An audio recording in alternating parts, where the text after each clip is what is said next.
On the 25th of April 2025, a series of videos emerged depicting severe water flooding in the rooms and corridors of the National Institute of Technology (NIT) Meghalaya located in Sora. The flooding caused by heavy rainfall led to conditions resembling a river flowing through the building's hallways. The incident occurred following a period of intense rainfall in the region, which severely impacted the institute's infrastructure, particularly its drainage systems. This follows ongoing concerns raised by students regarding the poor state of facilities at the institution.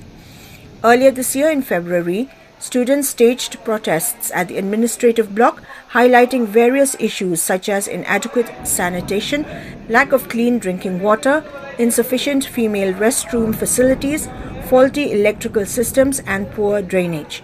Additionally, students reported concerns about the absence of proper medical facilities, unhygienic food practices, unreliable internet connections, and other factors affecting their overall well-being. The protests escalated after the director failed to address these concerns despite receiving formal complaints in writing from the students. Notably, NIT Meghalaya had recently moved from its original campus in Shillong to Sora, with the new permanent campus expected to be fully operational by January 2025.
Waterfall inside the block.